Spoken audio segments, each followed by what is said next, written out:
Hello guys! So ayan no, magluluto tayo ng masarap na sabaw ngayon. Yan, maasim. Wow. Yan ang ating isda na gagamitin, dulyasan. At syempre, maglagay tayo ng hipon.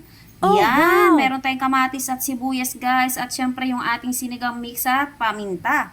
At syempre guys, ang gagamitin natin yan para masarap talaga naman yung ating patis. Yan ang gagamitin natin pang paalat at papalasa natin. At yan ang ating gulay guys. Ayan, talbos ng kamote galing sa ating garden. Yes! At syempre yung ating siling haba na maliit pa kinuha na natin kasi wala tayong magamit guys. Okay na yan. So ayan guys no, kumukulo na yung ating tubig. Ilagay na natin yung ating kamatis at sibuyas dyan. Lutuin natin ng ilang minuto yung ating sibuyas at kamatis dyan guys. Okay na yung ating sibuyas at kamatis. Ilagay na natin guys yung ating isda. Yan, takpan muna natin guys. Balikan natin yan mamaya. So yan guys, no, kumukulo na siya. Wow. Timplahan na natin ng ating pampalasa. Yan, yung ating maraming paminta. Yung ating patis. Tama lang ating ilagay. Oops, tama na yan. Yan, tikman na rin natin guys. Para malaman natin mamaya kung magdadagdag tayo. Kasi maalat na yung sinigang mix eh.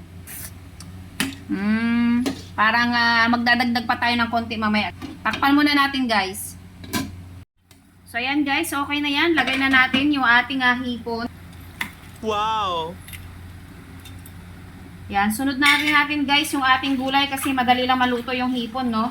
Oh yeah. Huli natin ilalagay yung ating pampaasim.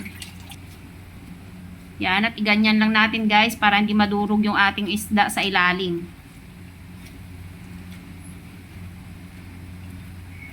Pagkulo nito guys, ilagay na natin yung ating pampaasim at saka titignan natin kung magdadagdag pa tayo ng patis. So ayan guys, kumukulo na no. Lagay na natin yung ating pampaasim. Yung ating sinigang mix. Yan, ganyan-ganyan lang natin guys. Para hindi madurog yung ating isda. Yes. Sarap-sarap nito guys, oh. Wow! Yummy. Yan, tikman na natin guys kung tama na yung lasa.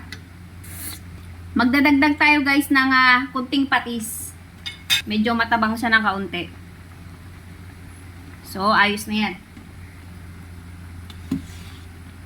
Haluin lang natin ng dahan-dahan. Sa gilid-gilid lang tayo maghalo. Yan, tama-tama na yung lasa guys. Yummy. At ayan lamang guys. Thank you for watching and bye-bye!